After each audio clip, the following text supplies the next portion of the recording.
Kicking off the list at number 10, sea pigs. This list gets creepy and or crawly, but first we gotta ease into the Arctic Ocean. We gotta start off this haunting list with the sea pig. Look at this little guy, okay, the pug of the ocean. He looks like a stress ball with feelings. What's going on with him? They look like something that would be microscopic, but really they're 6 inches long, wide, around, big, I don't know, they're pretty large. They stick together, and I mean that in a literal sense. Sea pigs will travel in large gatherings. They live in the deepest, darkest depths of the ocean, so they're hard to find, really. Their mating routine is also still a mystery. We have no idea how they do it. And just by looking at them, we're like, no guesses, certainly no guesses from me. All we know is that they travel in groups, so I don't know. Sounds like it's a good time, at least. Lifespan and mating life, total mystery. All we know is that they eat decaying matter on the ocean floor. Kudos to the crew over at MBARI. The footage they find of these deep sea creatures is always fascinating. It's always so otherworldly over at MBARI. Are you guys hiring? I'm afraid of the ocean, but you know, I'll do some behind the scenes stuff, who knows. I'll just edit the weird fish. I'll put the text in. Like, what the f is this? Ooh. Number 9, ice fish. Fish that are icy. Yes, here we go. Now we're back on track. This makes much more sense for Antarctica. Ice fish didn't get their name because they live in a place full of ice. They literally are the most cold-blooded creature on the planet. Aside from your ex, of course. They can adapt their body temperature to the water and stay cold. They stay frosty, my friends. If they encounter warm water, God forbid, well, they simply won't survive. It's chilly waters or bust for ice fish. If you're wondering how they swim around without literally freezing solid, it's because, well, similarly to the fish that we had on part 1, these two create glycoproteins, which is a natural antifreeze, if you will. That's why they don't have chunks of ice hanging off of them, just weighing them down all day. They have a natural antifreeze, but no hemoglobin, so their blood is white. So underwater they just look like nothing, really. Invisible ice fish. Yeah, this place is wild. Number 8, narwhals. The unicorn of the sea. Are these things real? I have never seen one before. But to be fair, I don't spend a lot of time in Arctic waters, so that makes sense. My last name has waters in it, but I don't really like the water, you know? Nor do I have a horn growing out of my head, so I don't belong anywhere near these guys. Narwhals can grow up to 17 feet in length. Their horn is mighty. Tusk, rather, they're one single head tusk. I like saying horn because it's majestic. It reminds you of unicorns, right? And narwhals are majestic. More often than not, males will grow the tusk, and female narwhals have these tiny little tusks. Scientists still can't explain the reason behind a narwhal's tusk in the first place. Why is it used? I mean, so far we believe it's to impress females, that's our main guess. Or hunt other males. Yeah, we got narwhals jesting in the ocean for love. A lot happening over in the Arctic. Number 7, walrus. Yeah, since we're on the topic of tusks, why not? These guys are also pretty bizarre when you really think about it. They have massive tusks coming out of their face. And I recently watched that horror movie with Justin Long called Tusk, and now I can't look at a walrus ever again the same.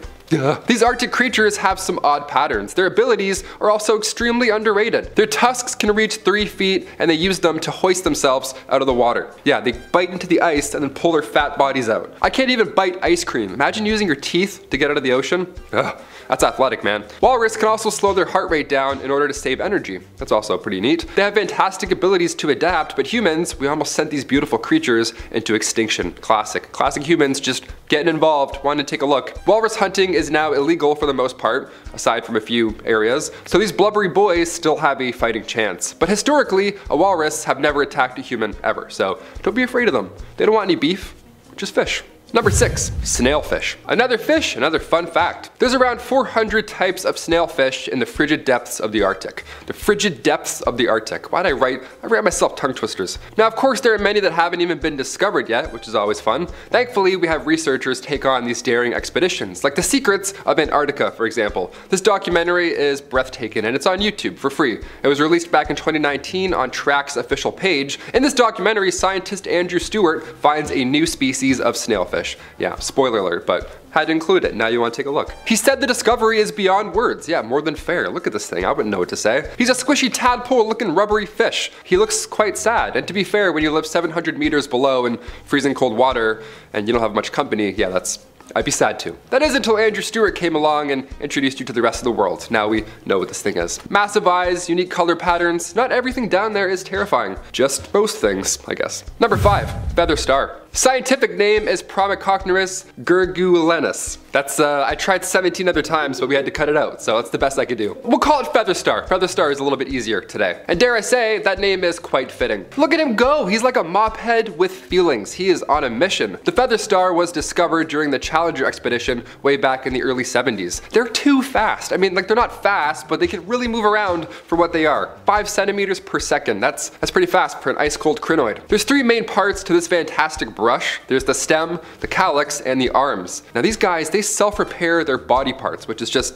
insane to me. They'll just yank off one of their arms and just grow a whole new one, like it's no problem. They trap prey. Well, rather they trap any food particles that float on by. They use their long feathery arms and their natural sticky mucus to catch food and then cycle it through their body. Feather stars reproduce every 10 to 16 months. I have my hands up, like I want to be a feather star. I don't know why I'm doing this. Hi, like RuPaul. Feather stars reproduce every 10 to 16 months, but it's tricky. Male and female sea stars live in different habitats, right? Different sides of the gymnasium during that first dance, right? They have to kind of get close. They're on opposite ends here. So mating season really has to go swimmingly or else their population is literally at stake. Hope they get along. Number 4, GROLAR bear. Yeah, I said GROLAR bear instead of polar bear. What about it? Let's talk. Does this bear do roller derby? Is that where it gets its name from? What's going on? Back in 2006, a Canadian hunter found a hybrid bear. They called it a Pizzly bear, or a GROLAR bear. You get what I'm doing here. Because it looks like a mix of the two, but it actually was a hybrid. Yet tests were later conducted in 2010 after more appeared in Alaska and northern Canada. Historically, polar bears branched off of grizzlies, you know, like DNA-wise way back. Now we're at a point where Arctic areas are warming up and these two species are both traveling further away to find food. So now these two branches are starting to merge back together, and in turn we get a GROLAR bear.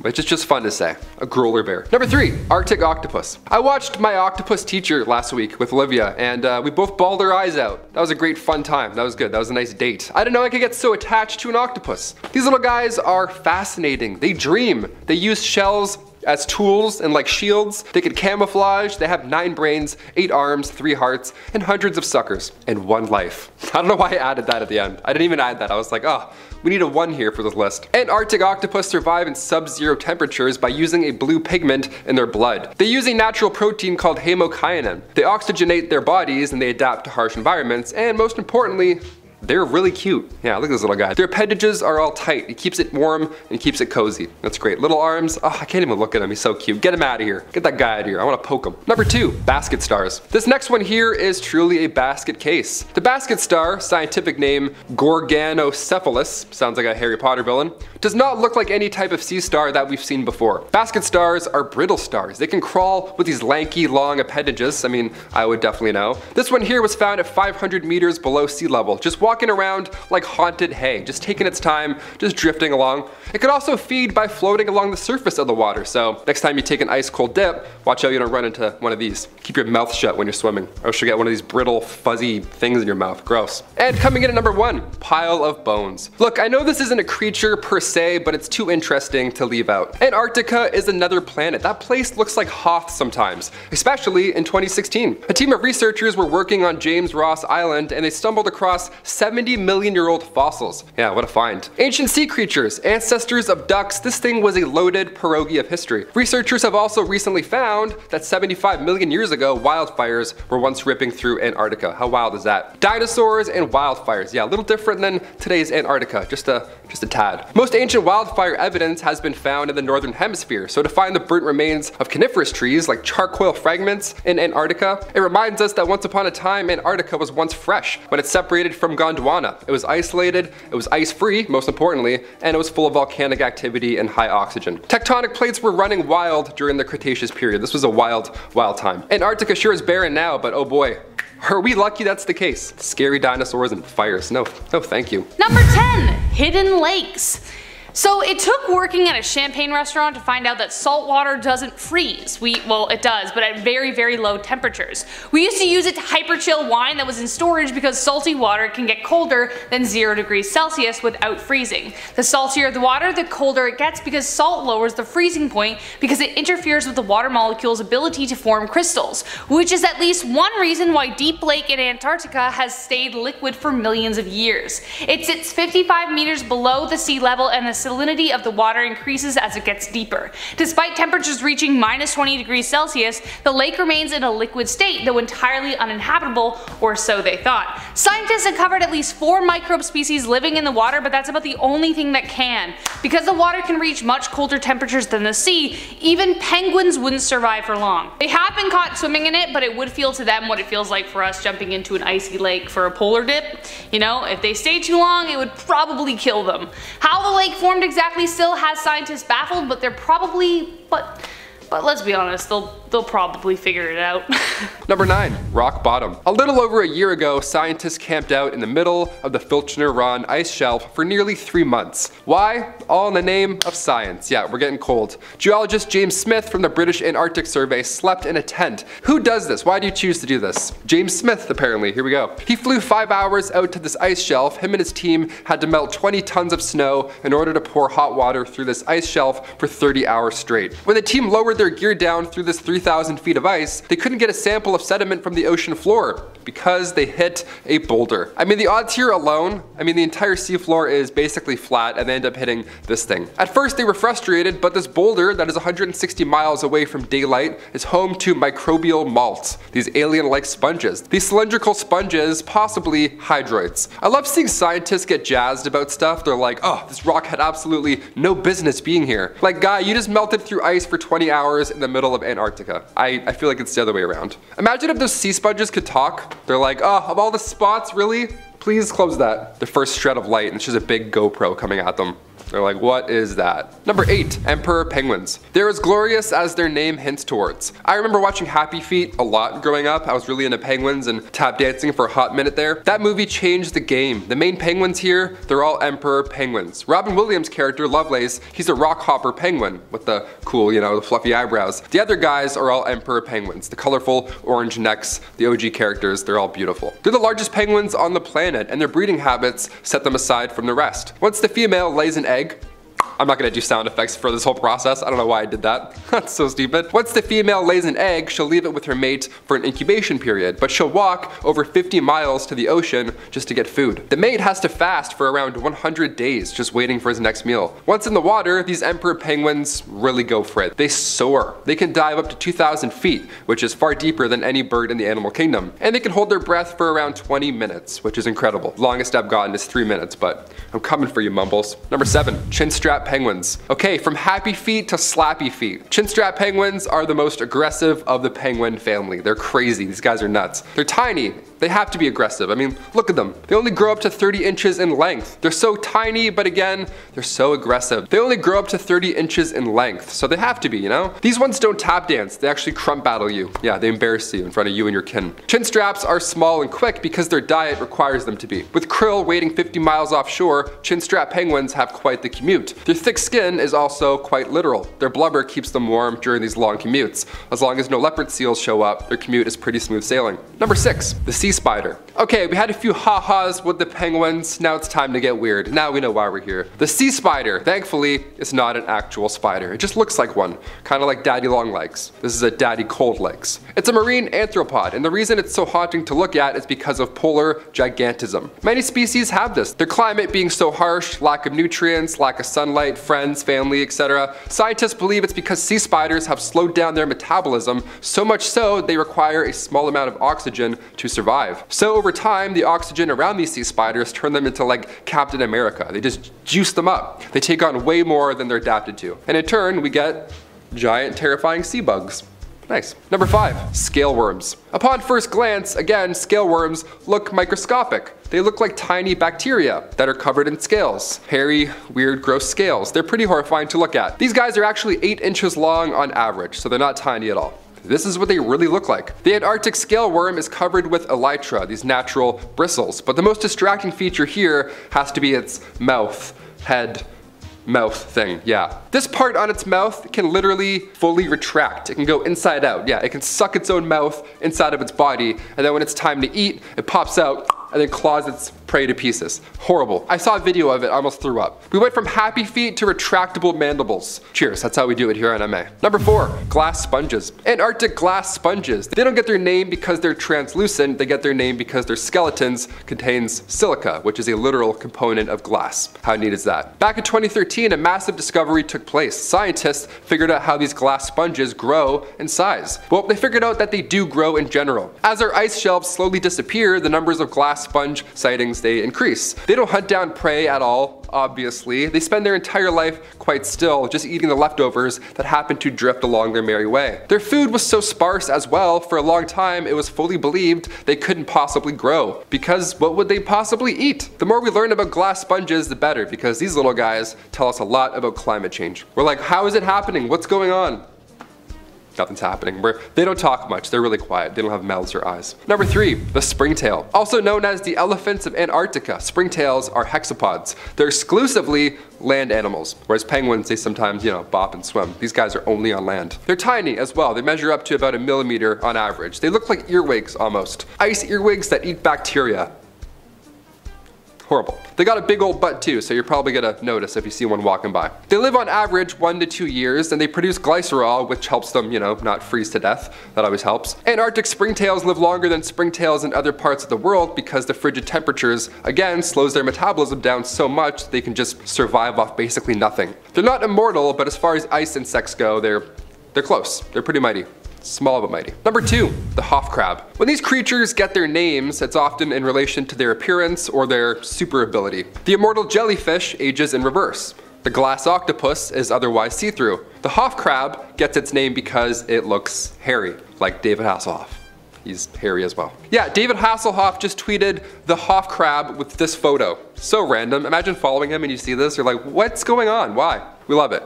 The scientific name later given was Kiwa tyleri, appropriately named after its discoverer, Paul Tyler from Southampton University. Found in the East Scotia Ridge on the Southern Ocean, where the water is too cold for the HOFF crab, these guys are just covered in bacteria, hence their hairy HOFF look. Because it spends so much time staying warm near hydrothermal vents on the ocean floor. The guy literally just sits around a deep sea campfire just collecting ice cold bacteria. What a wild life. He's a deep sea hairy caveman, essentially. When it comes time to eat, the HOFF crab just scrapes off a little bit of bacteria from any part and then just gives himself more food. He gives himself a little haircut salad. We love those. And finally, coming in number 1, the colossal squid. Not to be confused with the giant squid, those are similar but smaller. Still terrifying, but more petite. As its name gives away, the colossal squid is much larger. They live in the darkest, coldest depths surrounding the waters of Antarctica, and these squids, on average, they're around 46 feet in length, with the females being the largest of the species. The biggest and baddest, of course. They have large tentacles with suckers equipped with razor hooks, so whatever it does grab, it's certainly not letting go anytime soon. Its diet consists of large fish, and when I say large, I'm referring to, 7-foot-long Patagonian toothfish, not a goldfish. They're colossal, and they try and fight whales sometimes. They're crazy. They have no regard for the size of others. They're gonna fight anything and everyone. They're more often than not marked up, suggesting they've been in a few deep sea tussles. On top of being magnificent, they're quite mysterious. Only 2 specimens have ever been collected, with the second being recent in 2014. Some believe this is the closest living relative to the kraken. Do you agree? Do you disagree? Sound off below. Either way, I'm gonna go throw up. I never want to see any of these in real life. Awesome. Number 10, sandhoppers. Sand hopping in Antarctica? Get out of town. A sandhopper sounds like something from the movie Dune. These amphipod crustaceans can be found more often than not near shores, but also in the deepest, darkest depths of the ocean. They eat decaying or dead material. I mean, just by looking at them, you can tell that they eat leftovers. They're around 1 meter long to a few inches long. They're tiny, little buggy dudes. They're pretty unique as well. When we think of the bottom of the food chain, we don't connect beauty with them a lot, right? These sandhoppers can come in many different shapes, sizes, and even colors. Some are pale, some are camouflage, some are bright red. They're all unique New Yorks. Look at them go. Number 9. Rainforests? Press rewind on the world for long enough and you would arrive in a world of opposites, which includes Antarctica being closer to a rainforest than an icy tundra. Scientists gather that before Antarctica was an expanse of ice, the region may have been host to lush forests, diverse wildlife, and even early human civilizations. But why do they think that? Scientists began discovering fossilized wood, leaf impressions, and signs of tropical trees. On top of that, they have found tons of fossils of marine animals, mammals, dinosaurs, and birds from the Cretaceous period, so you can see how they deduced the existence of some kind of forest-like area. Scientists are now looking to Antarctica for clues about evolution that we may have missed. So far, they've discovered a 50-million-year-old sperm cell on the egg case of a long-extinct worm species, which is extraordinary if you think about it. Man, like, talk about resilience, buddy. Number 8. Mountains. Imagine the ice melts away, and beneath those massive, vast sheets of ice is an entire mountain range. Well, guess what? You don't have to imagine it, it's real. Hiding out beneath a 2 to 4 kilometer thick sheet of ice are what's called the Gamburtsev Mountains. They stretch across 1,200 kilometers and rise about a third of the height of Mount Everest. But how did an entire mountain range that high get covered in a sheet of ice? When Soviet geophysicist Grigory A. Gamburtsev made the discovery in 1958, he had the same question, though he hasn't actually seen the mountains covered by ice, remember, but was able to figure out that they were there by measuring the abnormal gravity fluctuations in the area. They have since used radars to interpret the physical attributes of the mountains, but how did they end up that far beneath the ice? The mountains are around 1 billion years old, and scientists figure they should have eroded away by now. But the most popular theory as to why they are still there is that the erosion process just paused as soon as the ice sheet got large enough. To picture how immense this is, just imagine that the Rocky Mountains are covered by a sheet of ice. Astounding. Number 7. Dangerous bacteria. Have you ever heard of Pandora's box? Well, it may surprise you to learn that Antarctica might very well just be that. Scientists have discovered microbes beneath Antarctic ice that could threaten life on planet Earth. Maybe. Ice is an excellent preservation method, and the 420,000-year-old microbes may only need to melt in order to come back to life. Now, it is equally likely that these microbes could be entirely harmless, but there is a chance that they won't be. But the fact that it could be so dangerous has scientists keeping tabs on them as closely as possible. Still, it sounds like a Stephen King apocalyptic horror film waiting to happen, so who the heck knows. We didn't see the past 2 years happening, did we? Number 6. Blood Falls. Blood Falls. Get your mind out of the gutter. Sounds pretty terrifying, as it would have been for the person who first discovered it. In the McMurdo Dry Valley, there is a bright crimson river that cuts between Taylor Glacier and Lake Bonny.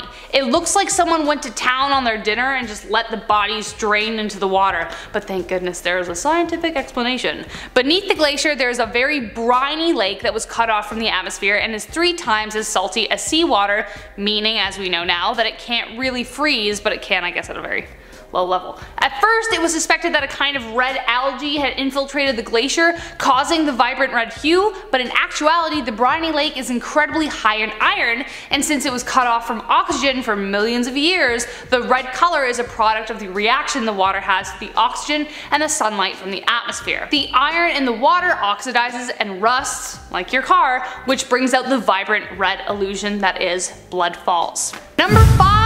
Ancient meteorites. You may think meteorites and asteroids are dangerous, but something far less obvious may cause more damage than a doom rock. 430,000 years ago, smack dab in the middle of the Pleistocene epoch, a massive space rock the size of a soccer field crashed through Earth's atmosphere, but instead of smashing into the Earth, an airburst happened. Just before it slammed into the ice, it burst into pieces, exploding in the sky, and launched a superheated jet of gas. The explosion caused massive amounts of damage, scattering pieces of itself everywhere, which is how scientists were able to deduce that this happened. They found pieces of the asteroid across the ice and used chemical clues to link the particles together.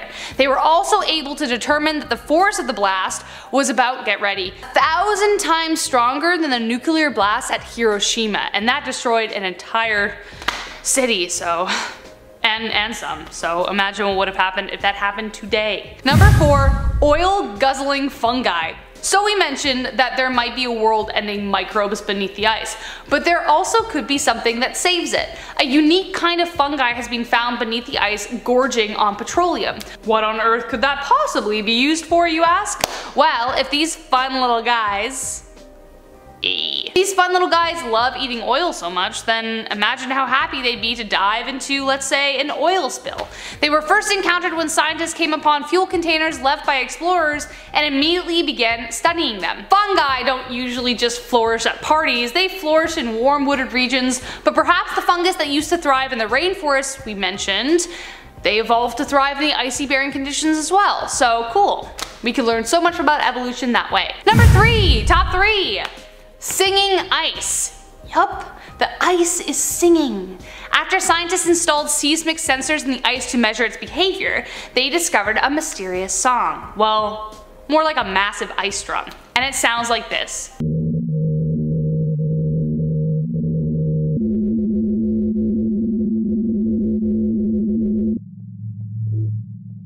The pitch changes based on the weather, though you wouldn't be able to hear it should you just stand on it. It's not audible to the human ear. But the humming occurs on the 500,000 square kilometer on the Ross Ice Shelf, about the size of France. The winds blowing across the snow dunes is what causes the humming, and scientists figure that this could be an even better way to keep tabs on how the ice is doing in relation to global warming. The ice is thinning due to global warming, and the song is almost a gift, an easier way to track the stability and vulnerability of the ice shelf. Sounds like nature is working with us to save itself. Number 2, cosmic particles. A mystery capable of breaking physics. If that were possible, it would be found in Antarctica. Since March 2016, researchers have been furrowing their brows over 2 distinct events that shouldn't have happened. Physicists caught cosmic rays that burst out from the Earth, not from space. The rays were detected by ANITA, NASA's Antarctic Impulsive Transient Antenna, a balloon-borne antenna. The balloon is designed to find cosmic rays from outer space, and caused a lot of excitement when it caught them coming up from the Earth instead. The discovery even implied theories that could support parallel universes. What boggled scientists about this discovery is that 2 particles seem to be cosmic rays that blasted through the planet and back out the other side. They shouldn't be able to do that. They now suspect that they may be particles that defy the standard model of how particles are supposed to behave, and maybe they're a new type of particle altogether. This is obviously a very simplistic explanation. It gets a lot more complicated and there's still more information out there, but still, really, really cool. And last but not least, a hidden German base. There are several versions of this story, some even going so far as theorizing that World War II mustache man escaped there and didn't die in his bunker. Some theories even say that German intelligence encountered aliens and developed new weapons with their tech, but the one truth is that there was indeed a secret World War II German base in Antarctica. Apparently there was an expedition to establish a base as a whaling station in order to increase Germany's production of fat, which could be used for soap and mayonnaise and butter. The expedition was led by Alfred Richter, and other theories suggest Adolf himself sent the expeditions to research ways Germany could become a self-supporting country. Perhaps the reason was that innocent, but with the base having been abandoned 70 years ago, we will never know.